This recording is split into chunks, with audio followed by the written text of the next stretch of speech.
Good morning and welcome to the Rams Breakfast Club. I'm Peotam. Please like, comment, and subscribe, all that jazz. We're going to talk about this big win over the Giants and my 5 takeaways from it. We're going to continue our series on comparing Matthew Stafford, Jared Goff, and Kurt Warner. But before we get to any of that, roll intro. Wake up, wipe your eyes and set your alarm clocks to PO time. It's time to get your morning started up. And tune into the Rams Breakfast Club. Waking up ain't easy, there's growing pains. Come greet the morning and let's move them chains. Pour some hot black Java in your commuter cup. Tune into the Rams Breakfast Club. Tune into the Rams Breakfast Club.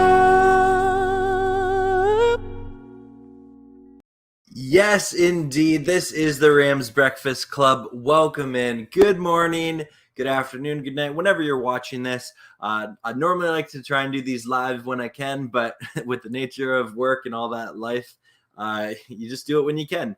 So this is pre-recorded late Sunday night and scheduled to post on Monday morning. Thank you for watching, for tuning in. Please like, comment, and subscribe. Turn on bell notifications, all that jazz. And this was a game. The Rams were able to defeat the Giants 38-11. We had a great live stream yesterday. Thank you, everyone who tuned in. It means so much to me. And I hope that you had a great time at the watch party if you were there. And we'll be having another watch party for the Lions next Sunday for sure. Also, later this week, I'm hoping to do a collab with a Lions content creator where we will break down and preview this game together. So keep an eye on my channel. Turn on bell notifications if you're interested in checking that out. It's going to be a good time. All right, let's get into this. Here are my 5 takeaways from the Rams versus the Giants. Number 1, Taylor Rapp's big day. 2 interceptions. Woo! Let's go, Taylor Rapp.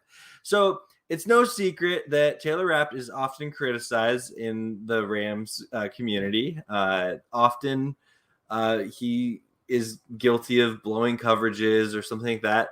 But you can't argue he is someone who can make a big play, and he made 2 big ones in this game. So really excited for him. I know he got a game ball from Coach McVay after the game, and he was able to, break down the huddle in the locker room. So really, congratulations to Taylor Rapp. Great job, and looking forward to, seeing him continue to grow as a young player, and hopefully that, he gets a little more consistent. But I don't want to be self-deprecating to him. He did a great job in that game. My second takeaway is the first quarter was kind of awkward. Yeah, it was. The offense looked maybe kind of out of sync.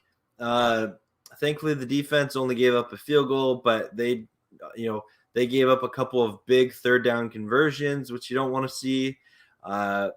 Credit the Giants. They had a good opening drive.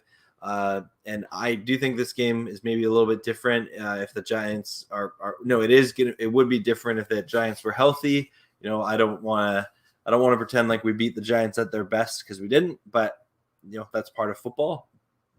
But yeah, it was an awkward first quarter, and those feelings just sort of creeped in of like, oh no, what's going on? Like, is this one of those games? I don't know. But then the second quarter came, and the second quarter came. That was crazy. 28 points scored. The defense was playing lights out, creating turnovers. Obo, he got the forced fumble. It was recovered by Leonard Floyd. Loved it. We had a pick by Robert Rochelle, Taylor Rapp. And Stafford, he threw touchdown passes to Robert Woods. And then Darrell Henderson had a pass catch for a touchdown, and he ran one in also. And then Cooper Kupp, of course, got his touchdown.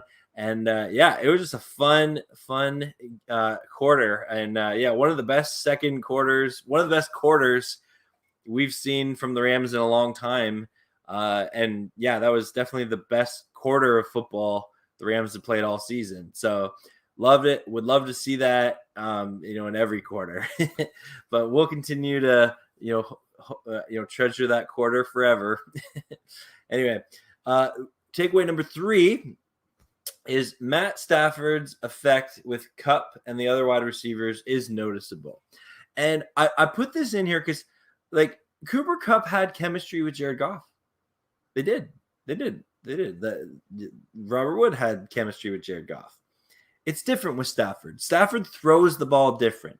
They don't sling it the same. I'm not saying that Jared Goff isn't a talented quarterback in his own right, but there is a clear upgrade in talent and football IQ with Stafford. And I think that Stafford, he's impacted by the fact that a team traded so much to go and get him, that he has a lot of expectations for himself.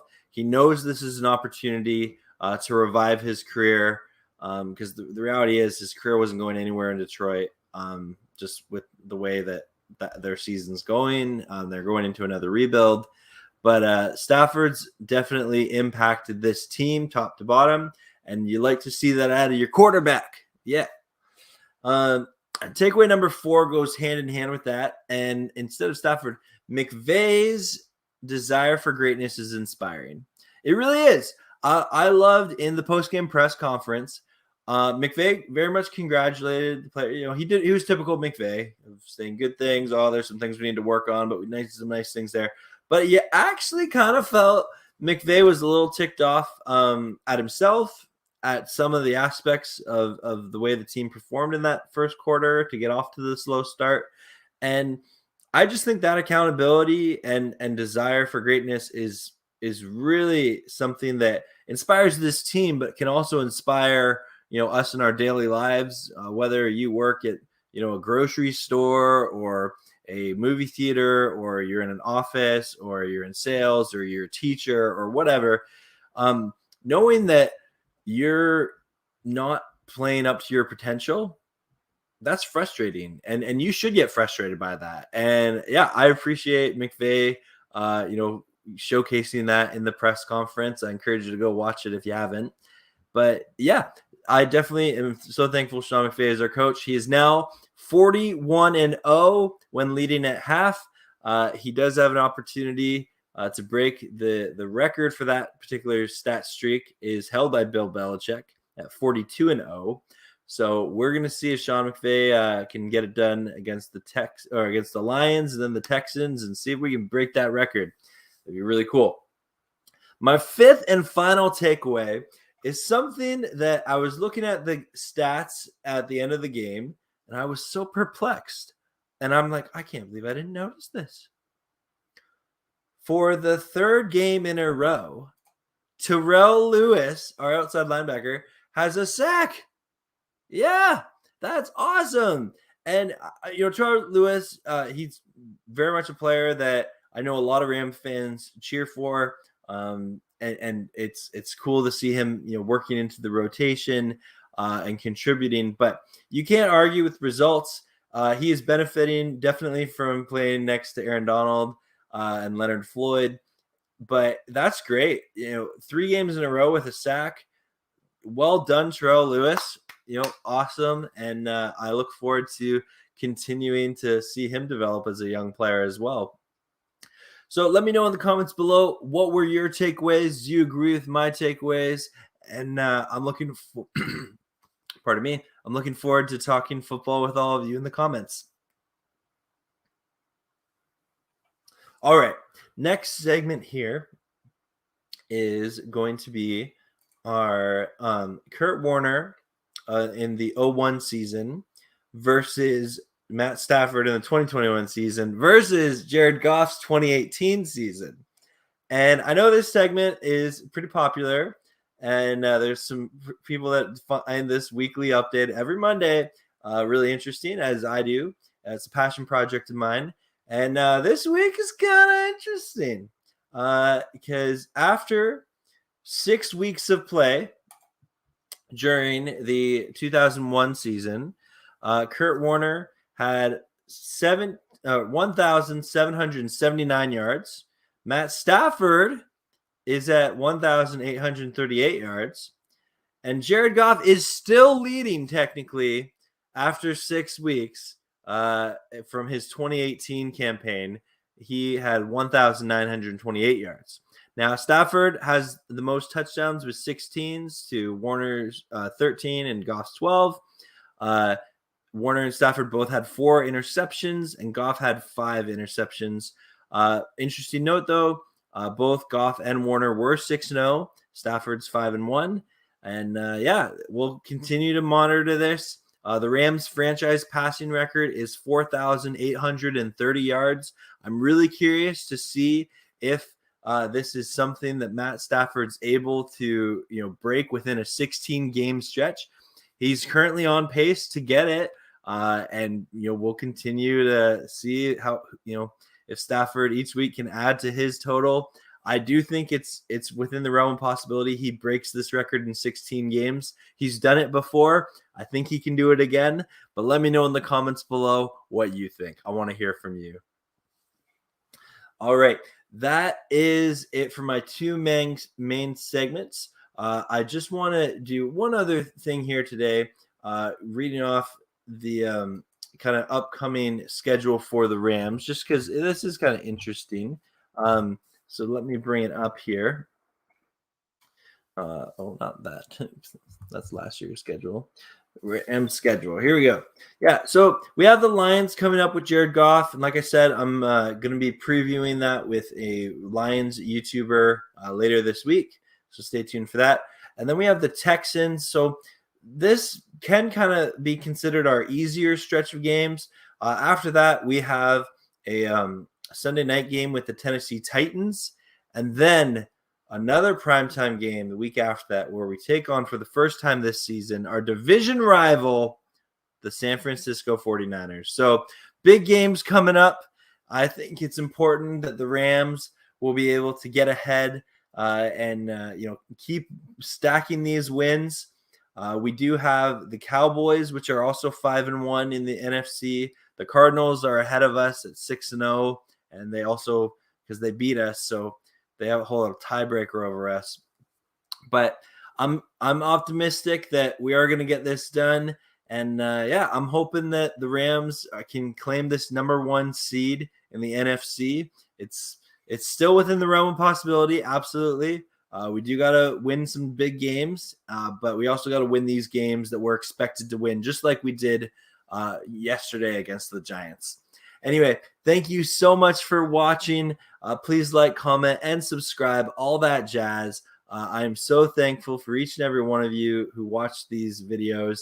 And I hope that you are an important person, that you have a story to be shared. And thank you so much for electing to make me a minor character in your story. I really appreciate it. And I'm going to roll out with our intro here. But have a great day, and thank you for being part of Rams Breakfast Club this Monday. Have a great day. Wake up, wipe your eyes and set your alarm clocks to PO time. It's time to get your morning started up. And tune into the Rams Breakfast Club. Waking up ain't easy, there's growing pains. Come greet the morning and let's move them chains. Pour some hot black Java in your commuter cup.